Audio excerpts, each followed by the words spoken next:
Hello and welcome to another edition of No Nonsense with Pamela Wallen. This is one of our favorite programs every year because, of course, it's the summer. We've got a lot more daylight and we're looking at starry skies at night, and it makes us think about what is going on in space. And so then we call Elizabeth Howell.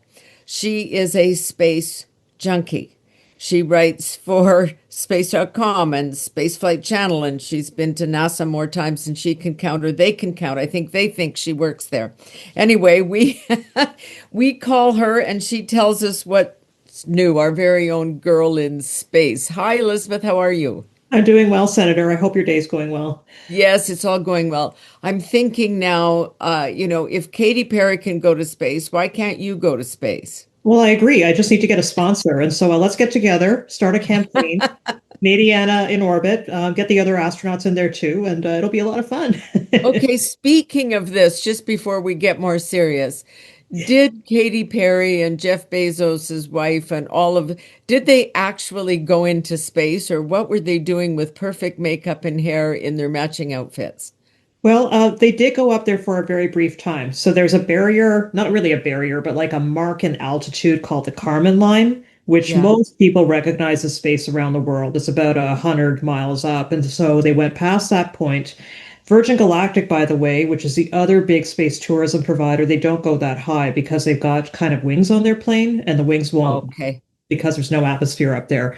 So that's the controversy in space. Are the Virgin Galactic people really astronauts? Are they not? Are you an astronaut if you go up or down? Are you not?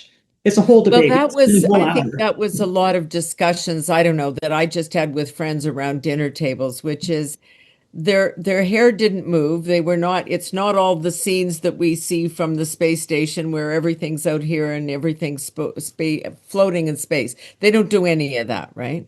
No, they're not doing very much research up there. They only have a few minutes, but Yeah. I guess they did their best because they have about 5 minutes of weightlessness. That's not a lot of time. I mean, think Yeah. about it, 5 minutes is barely enough to go to the bathroom. So Yeah. so they had to make the most of a very brief window, and maybe that's why their hair wasn't moving very much because they only Yes. had that brief period.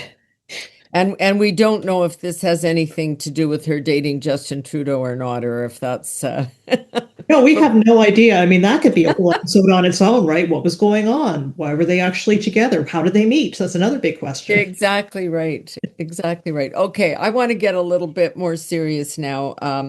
And but I am going to kind of stick with the US side. When Elon Musk was spending every waking hour at the White House or at Mar-a-Lago, there was a whole lot of emphasis on space. And then when he and the president had their falling out, there was some question as to whether all of his contracts would continue. Now he's back, it seems, full time, working on Tesla and SpaceX and all these things.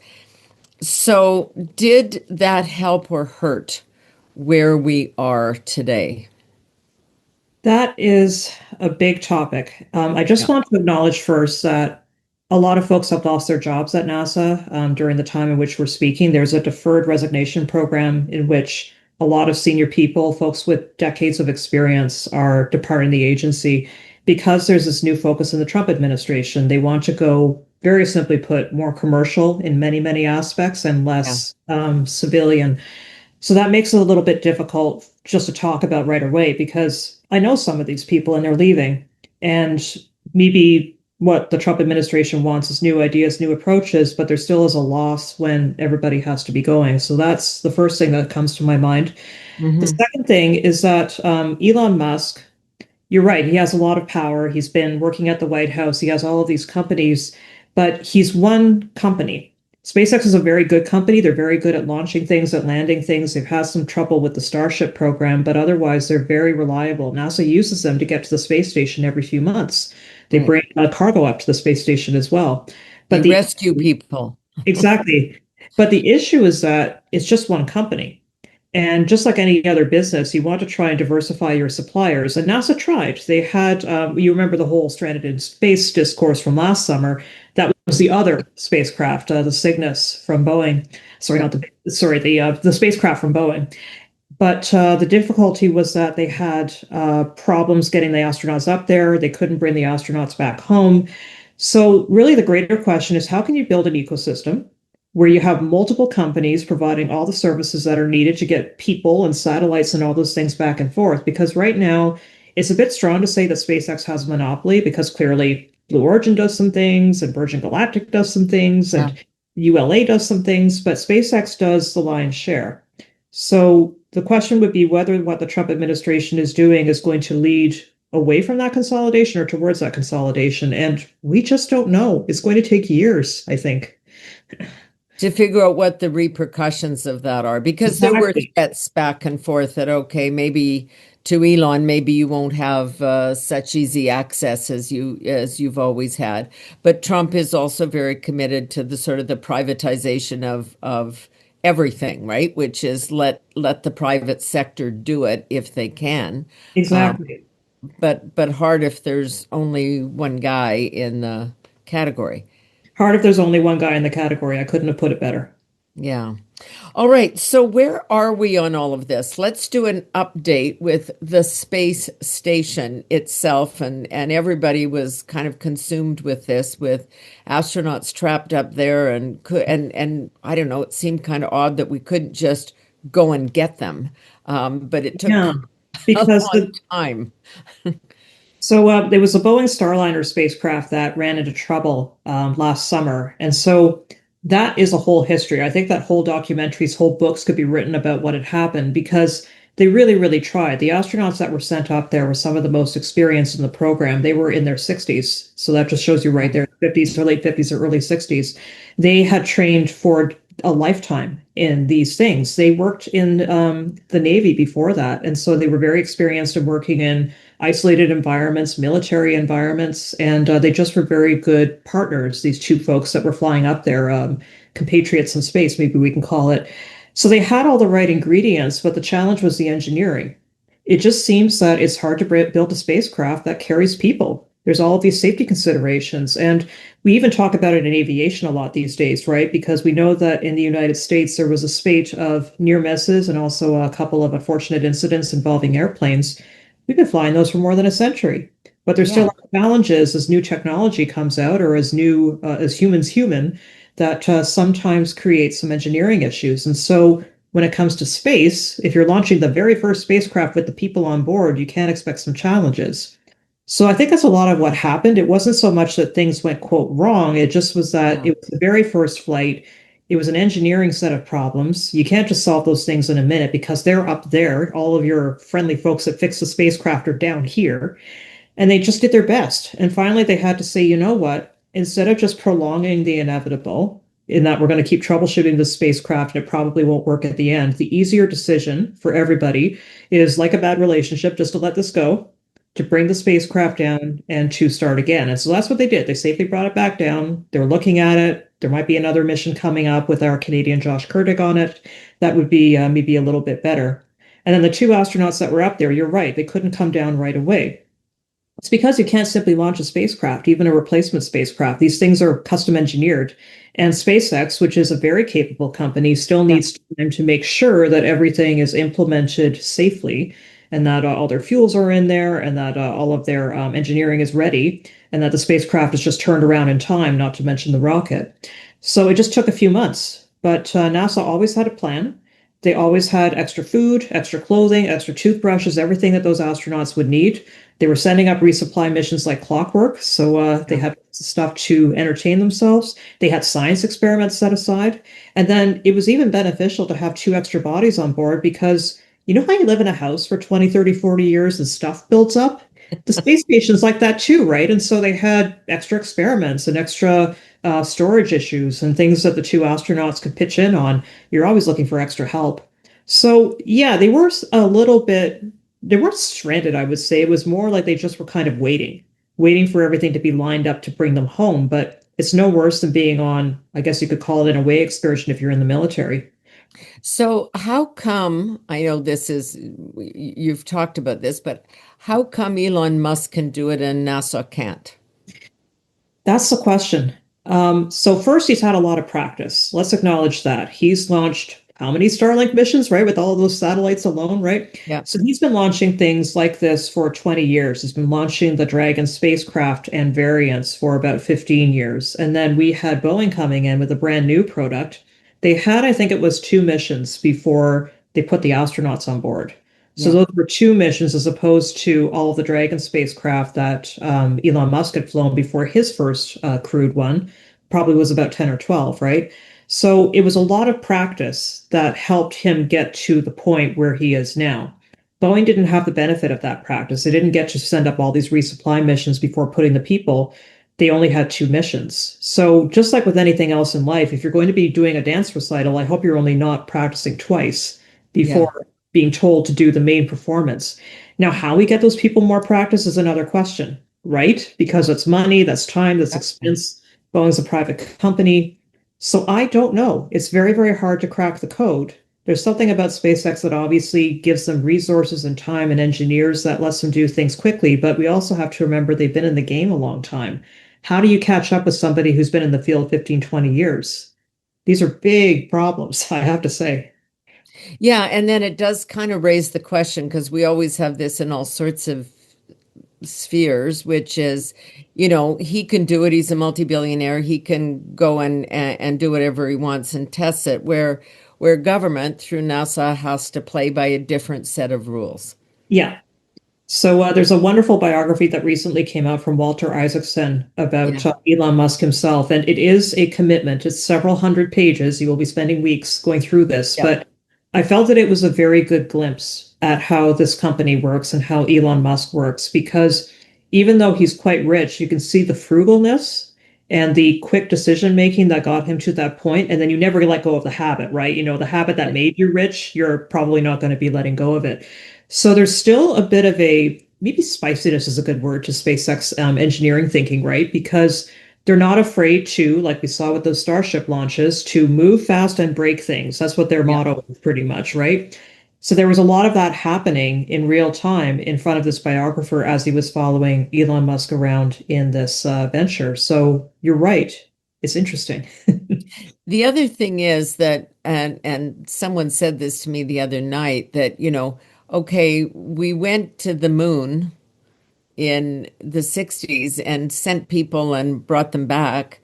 How come it's so much more complicated now just to, go to the space station, go to the, like, is it again because it was just, we didn't have all those rules and regulations and everybody that signed up said, well, maybe we'll make it or maybe we won't, right?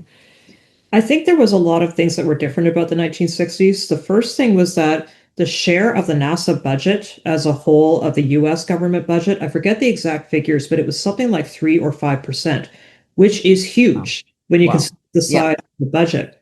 If you're pouring all of those resources into any program, and it could be vaccines for all I care, but anyway, Right. Right. if you have all that money that you're going to be putting towards any program, you're going to tend to get things done a little bit sooner or a little bit easier because you just have more folks to call upon and more engineering that you can implement. I think that was a great part of it. It just was deemed in that moment where there was a space race, as some say, between the Americans and the Soviet Union, Right. felt that one of the best ways of displaying that was to be showing that they could get people on a cool engineering project while still flying a civilian banner, which is what NASA was trying to advertise back then. So anyway, they flew all these astronauts who were military, by the way. It's kind of funny, Yeah. but anyway, they flew all these astronauts out there and they mostly did a good job. But we also forget the almost failures. Apollo Yeah. 13 is one of them, right? For all of the smarts, for all of the engineering, and for all of the capability, there still was a failure on the spacecraft. Everybody got home. It worked, but there was quite a lot of risk to it. And Yeah. spaceflight will never be without risk, Yeah. just I'm many other just, things. what I'm So, thinking is our tolerance for it, because yes, it was the space race, and yes, it was the mhm. US versus the big bad Soviet Union and all the rest. But that we didn't, I mean, it's a little bit like what we see now. We all used to ride our bikes with no helmets. Now you can't go outside without a helmet on. Have we kind of constrained ourselves by putting all the rules on, even though, of course, they're necessary? The rules are necessary, and I think that we just changed. And you've hit it on the reasons, I think, which is that when the right project presented itself, there was quite an acceptance of risk. Yeah. But we also found out the human toll to that thinking, because after the Apollo years, well, everybody remembers Challenger. Yeah. And a few of us remember what happened about 20 years later with Columbia. And when you see real lives being lost and when you see real families being changed by all of this thinking, it really does put a mark on your soul. I mean, even I was an observer during Columbia. I was barely in the space industry at that point. I remember it vividly, and it still affects me if I have to be writing articles about it. And I didn't even know anybody in it, right? And I know a lot of astronauts who had friends on that mission. So I think that once the reality of what they were doing was really beginning to catch up with folks, as well as our cognition now of mental health, which we didn't even have back in the 60s and the 70s, it changed just quickly. Let me bring up the example of Buzz Aldrin. Everybody knows his name, right? Second Yep. guy on the moon. So when they landed on the moon, he was a very young man. I think he was maybe 36, 37 or something. Yeah. So just in that phase where you're having kids and you might be married and you're sort of reaching the peak of your career, what do you do after landing on the moon at that age, right? How do you surpass that? And it ended up being for him quite the journey. He fell into depression. He became an alcoholic. He had to remarry. Many of the astronauts actually of that era had to remarry because they just were so altered by what had Yeah. happened and they didn't know how to process it. These days, NASA has a much more robust approach. They actually connect the people regularly with psychologists. That way they know what's going on up there and they're able to provide familial support as it's there. So, yeah, our thinking has very, very much changed since that time. Okay, give us an update on where we are with the space station. It's been up there for a long time. What's going to happen? Are we just going to fix it, replace it, have new ones, give it up? Like what's the plan? What are we learning?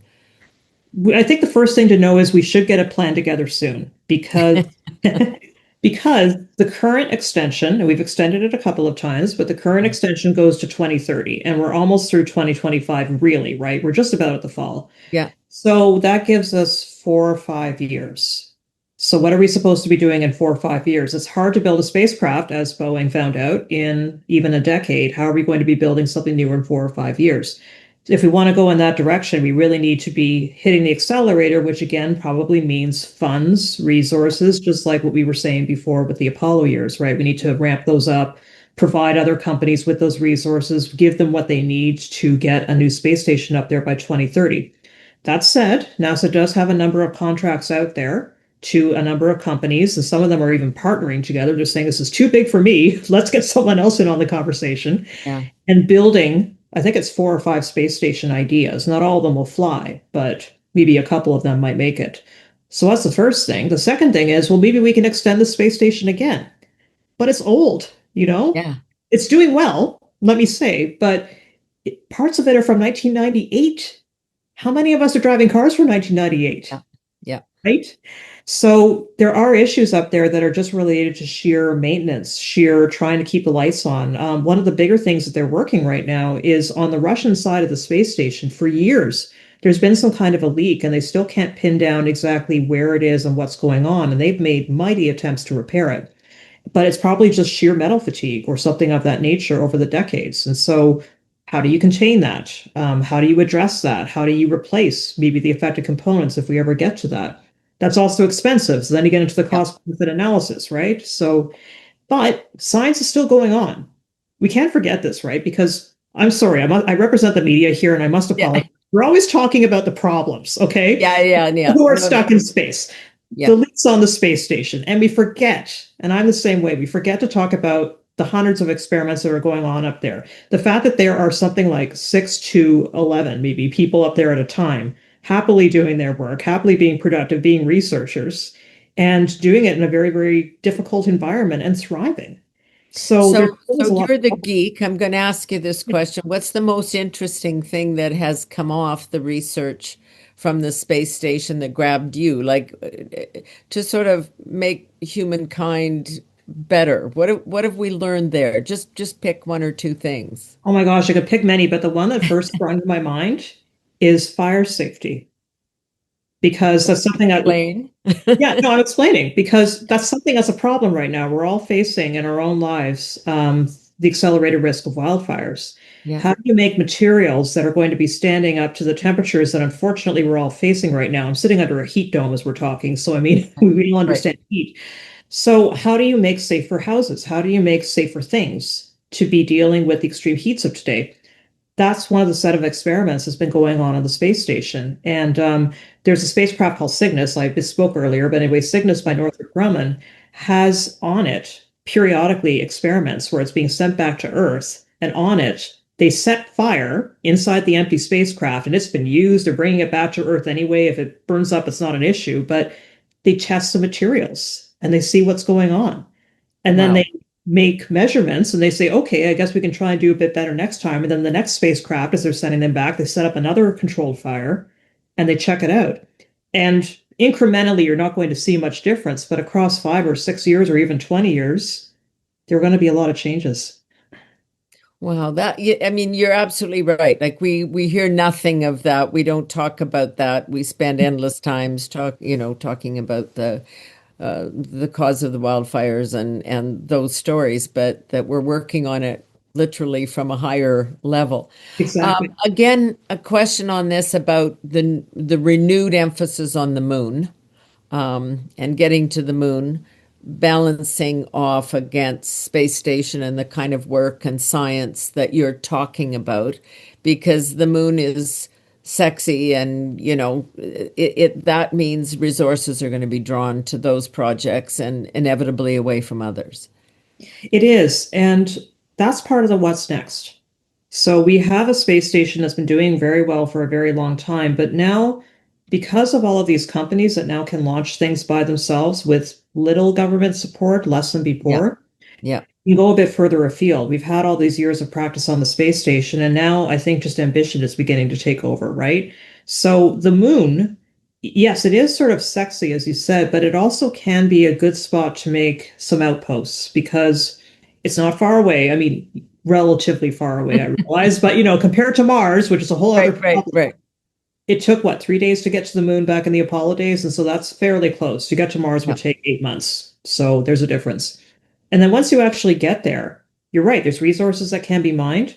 If you go to the far side of the moon, the place that's not facing Earth, it's quiet. You can't hear anything. There's no lights. And so if you want to set up an amazing telescope, well, there's a good spot, right? Yeah. If you want to be doing some radio experiments, there's another good spot because there's nothing out there that's going to be interfering. So there's both a compelling commercial reason to go as well as a scientific reason to go. And we finally have the commercial infrastructure to almost make that possible. So you say what's happening next? Well, our Jeremy Hansen from the Canadian Yep. Space Agency hopefully might be going around the moon in about a year with his crew. And if that goes forward as planned, there will be other missions to follow, including landings. And it's going to be a little different than Apollo, pending all the funding, of course. We've got to make sure this Yeah. keeps going. But if that happens, what that means is that eventually we would get maybe yearly missions out there, and the folks would actually be trying to stay and trying to build almost like an ecosystem for all these other companies to be participating. Now, what they'll be But doing, but his job, Jeremy yeah, and crew, will be they're kind of doing a scouting mission. Let's exactly. They're Yeah. scouting. So Jeremy's military trained, as well as two out of the three of his crewmates. The third, by the way, was an Antarctic researcher, so Yeah. she also knows her isolated environments. But the point is, they're going to act as scouts, and they're going to act as test pilots for the Orion spacecraft for the Artemis mission. And they're going to be heading around the moon and back again. They're not landing. But that's Yeah. important because landing is a whole other set of complications. You want to do the simpler thing first, not Yeah. simple, Yeah. simpler, send them around and back and make sure everything works first. And then the next crew, whoever that is, will be ready to land. And then what about Mars?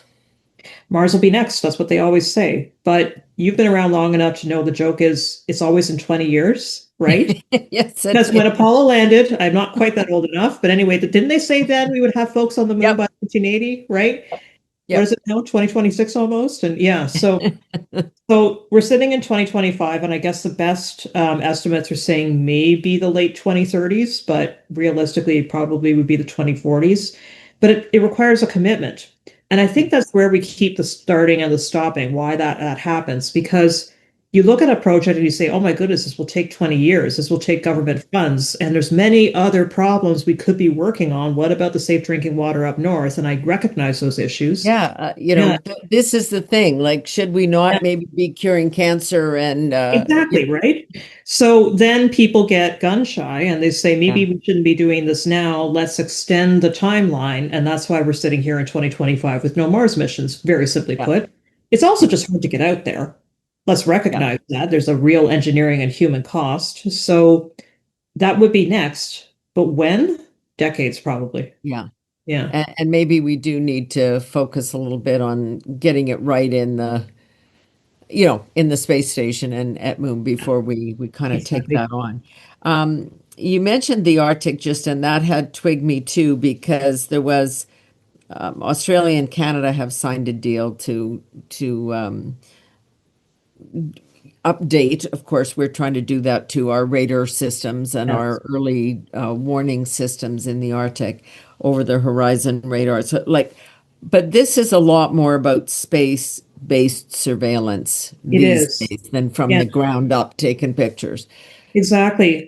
What's cool about Australia is, besides that they're Australia, I want to visit there one day, but they have world class over the horizon radar. As I understand it, it's probably among the best in the world, or maybe the best in the world, because they're so isolated. There's nothing else that's coming out there. And they live very close to China. And they live very close to China. Let's just Right, acknowledge that. But anyway, anything they see would literally be coming over the horizon because they're in the middle of a big continent.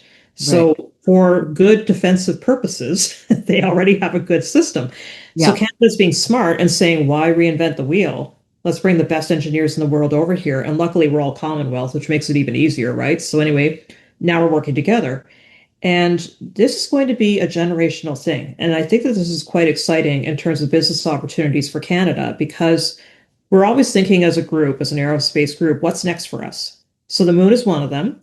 And hmm, another thing that's big right now, and I mean, there are some implications in saying so, but quite clearly, the Trump administration has a defensive bent. They have something that's called Golden Dome, and that's a right. whole thing that I could be talking about. But very simply put, it's kind of a missile shield, not really like Star Wars of the 1980s, but almost in that vein. It's just more advanced. Yeah, and it's much more common in the discussion because of Israel's Iron Dome, right? It's the same Exactly. principle Yeah, because they live in a very exposed situation. exactly. I guess Yeah. my question about that, I mean, and Israel's small, very, very, very small. Tiny Um, country. Yeah. I mean, can you have a golden dome over the kind of geography that Canada and the US represent? Thousands and thousands of Yeah, miles. and that's the difficulty. And I think that that's what we're all grappling with right now because the environment has changed again. Yeah, So now we have China and Russia that probably have hypersonic weapons, very, very fast missiles that could be deployed very fast and do a lot of damage if they were to come anywhere near us.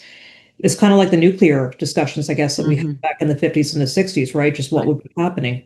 There are many ways that could be approaching that, but one way that we can do it is just by being aware, by knowing when something is going to be coming by and then taking the right next steps, whatever those would be. So it does come down to awareness. And if we have the right technologies, maybe that could help. What I think is really interesting, though, from a company side, is that if I'm trying to build my strategic plan 5, 10, 15 years, and I've got the money to spend, I'm going to be going with the projects that probably have government support.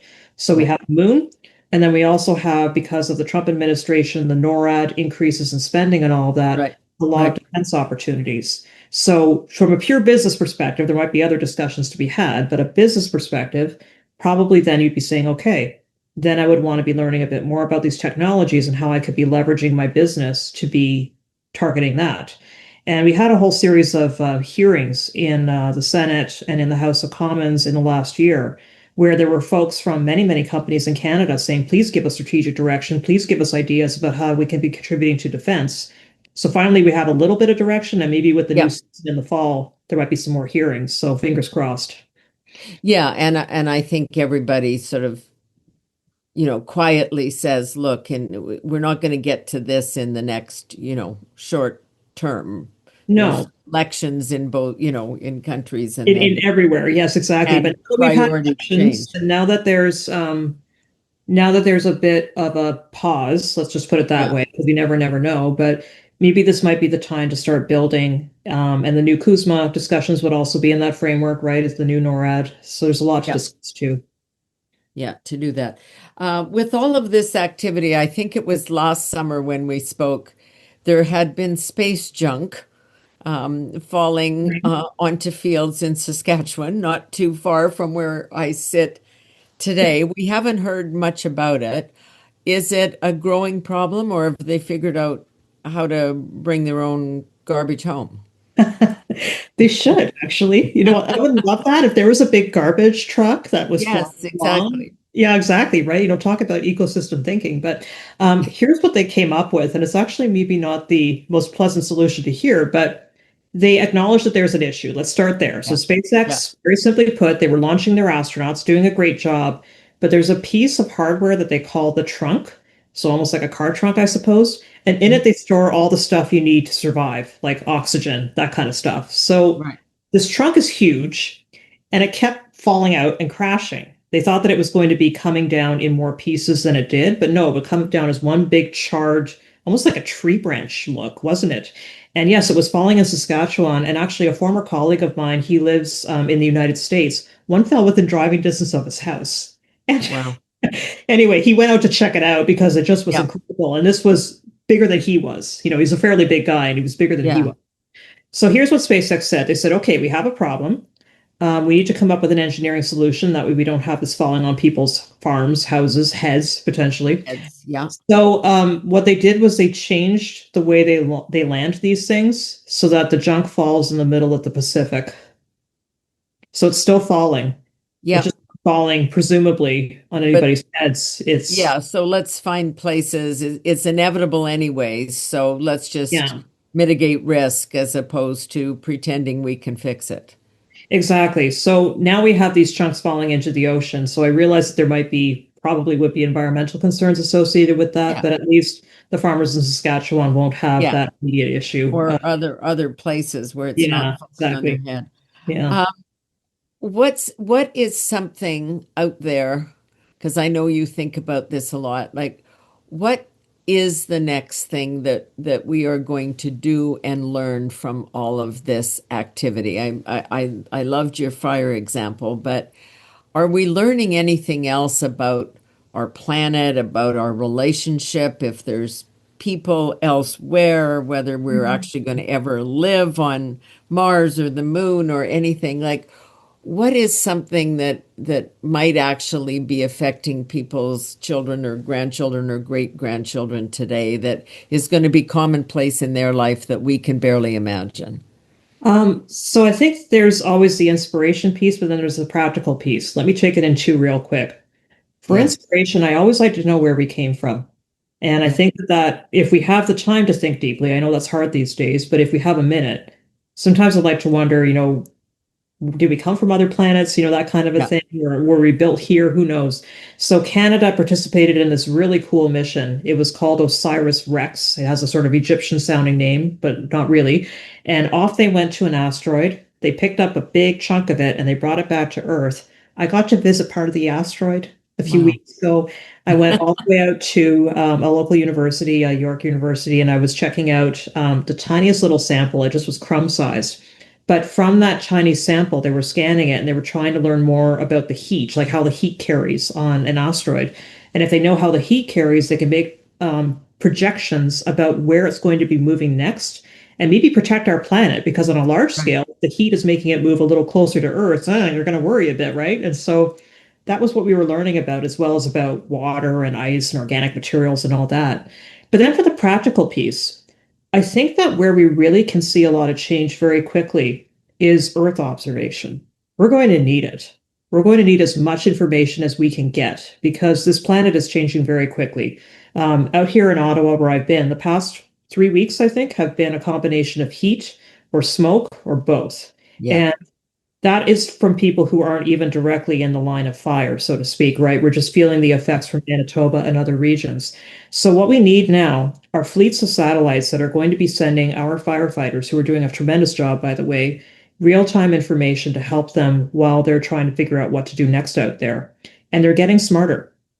Artificial intelligence, as much as we talk about ChatGPT, this is even better because what this does is it allows satellites to go up there and to collect the data, to analyze it, and to say, you know what, we think that the next heat spot is going to be over here. Send it down to the researchers. The researchers, of course, back this up, and then they put it to the fire chief out there who's trying to figure out where to be moving their people. And we're getting better and better at this. And Canada has a wildfire SAT that's in the planning that would be helping with this effort too. So I think that's where we might be seeing a little bit of help and progress. And can we do that in real time? I was just watching the news the other night because we're in the middle of it here in Uh, Saskatchewan. But you know, a fire jumps a river, which they don't usually do, but they do. It seems we with more, do, yeah. yeah. And just, you know, the house was just on the other side and it was gone. I mean, that was for guys who do this professionally forever and ever, Yeah, got completely caught out, right? Just because it exactly. happened in the space of minutes. Yeah, the space of minutes would be hard to do right now, but we can do Right. hours. And I think that with Okay. time, we will get minutes. And one other example I can bring up is the recent tsunami reports in BC, Yes, yeah, right? That's an example where actually it went very, very well because you only have minutes with a tsunami. But all the right. alerts went off, and it seemed that everybody was prepared, even though it wasn't as much as we feared. So if we can get better at this, if we can get faster at this, and maybe you're right, maybe we can be able to ferry the information out in minutes. Yeah, and it just, I mean, it was interesting. Even the president kind of, you know, put out a truth social and just said, think about it, get ready. It's just that kind of stuff because especially in the summer, people are more disconnected from their regular sources of information and news, right? So they're off on a campground Actually, or they're here or they're there. that's a very wise thing to say. And I just was thinking that in moments like this is when I think, thank goodness for my community. Because Yeah. sometimes it's funny, you know, we all talk about social media and ChatGPT and getting our stuff over the internet, but a lot of it just comes from neighborly intelligence. Because in our Yeah. conversation last summer, didn't you say that the Saskatchewan people were talking with each other about this space junk that had fallen? It Oh was a yeah, no, absolutely. There was yeah, there was a chain of communication that had nothing to do with the news organizations or the government. exactly. Yeah. And Yeah. so let me just say that maybe that would be the takeaway message. We have to keep connecting with our communities in person, please, because once you come together as a group, then yes, you can use the space information, but you have to know what questions to answer first. So Yeah. for example, with the SpaceX problem, once maybe about 8 farmers, I'm making up a number, but 8 farmers found junk in their fields. Oh, okay. This wasn't just a 1 point thing. This is a big network Yes. of problems. And then they can go to SpaceX and say, please clean up our properties, you Yeah. know. Or here's an area that seems to be Uh, being targeted. I mean, not targeted, but yeah, the recipient, right? So what's exactly. going on that it's all falling here? You guys Exactly. should think about that. Yeah, to Exactly. put it back the other way. Um, before we say goodbye, I would just like to give you a moment on Mark Garneau, and just to say a word. He was a colleague, a member of the House of Commons, but we served on committees together, and he became, you know, a politician, and we kind of forget who he was and what he did. He was the most generous person. I'll quickly share 2 stories. I was fortunate to touch base with him many times over a period of about 20, 25 years before he passed, long before he served in the House. So Yeah. he was the chancellor of my school at Carleton University. And when he came to the school, he did participate in the graduation ceremonies as one always does, but very quietly, with no media people following him, he would go and he would give lectures to students and work alongside the engineering groups and participate in the university community. And he was giving me a lot of interviews as a student journalist. And Oh, I knew nothing back then. I yeah. was probably 6 articles into my career at this point, right? But he more than gave me the time of day. He sat down with me for an hour for an exclusive feature interview that ran when I was in, I think, the beginning of second year of a Mhm. 4 year program. Just an extraordinary individual to be that generous with his time. I really appreciated that. Now let's zoom ahead to his days working alongside you. You may remember that he was one of the people in charge when we had all of the Boeing 737 MAX issues, right? Yeah.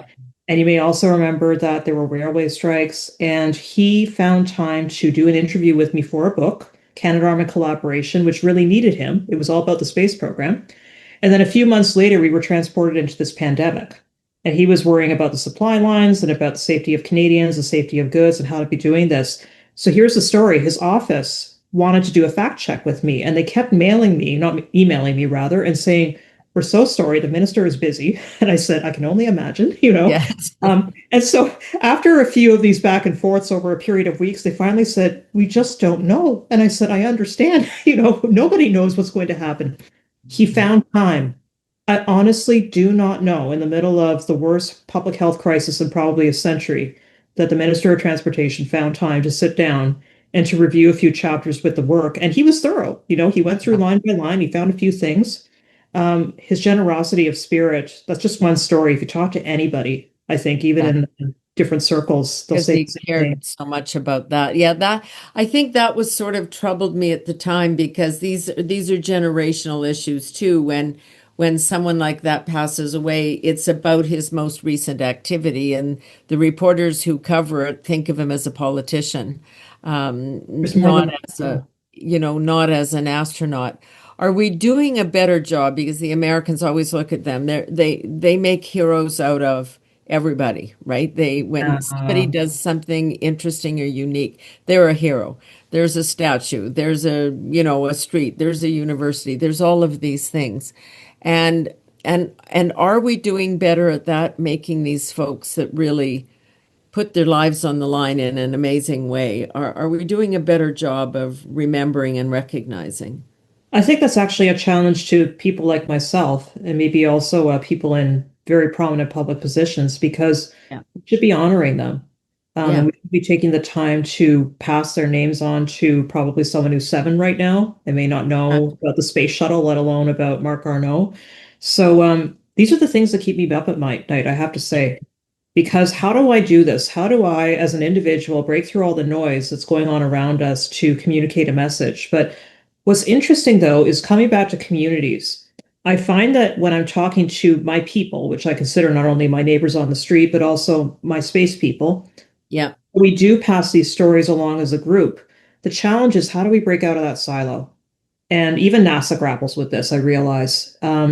I think that there's a lot of hope because there are so many ways in which you can reach people now. I mean, TikTok, when we were first having these conversations Yeah. 5 or 6 years Absolutely. ago, I realized that there are some security issues with it, but everybody's got their eyeballs on TikTok. So, what's the potential of us being able to use channels like that? It doesn't have to be like that necessarily to go and reach somebody who's 15, 18, 20.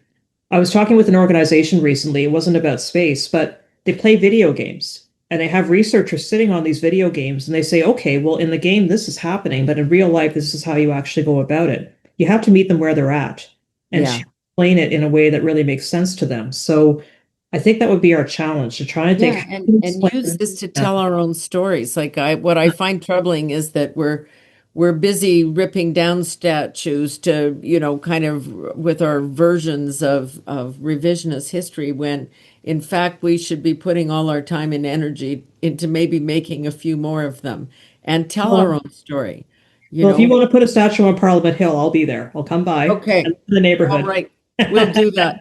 Elizabeth, so great to talk to you. I do not jest when I say I look forward to having this conversation because I see things fleeting by on X or on the television screen and I go, "Oh, I got to remember to ask Elizabeth about that," because you don't have time to stop and think it through. So you're an amazing resource and thank you for always answering our call. We really appreciate it. Well, thank you for your service to Canadians, Senator, as well as to your staff. I find that every year is just such a joy because their research really shows. I get approached by a Yeah. lot of folks, but I can tell that they have actually done the reading, done the thinking. And space is hard to get your hands around, especially from a Yeah, no, perspective. absolutely. So thank you for So trying. that's great. So we'll just shout out to Caleb and Mackenzie and Lynn on all the work they do in the office. I too, you have no idea how much I appreciate it. Elizabeth Howell, so Spaceflight Channels, space.com. What's the easiest way for people to find your stuff? Keep searching for me online. I'm on LinkedIn and I'm in my little space communities as well. So I'm not very far from here. Okay, the people can search you out. Elizabeth Howell, thank you so much. And thanks to all of you who joined us today for our annual conversation with Elizabeth about all things space with a certified space geek. We really appreciate all the work you do. So thanks. That's it for this edition of No Nonsense, and we'll see you all very soon.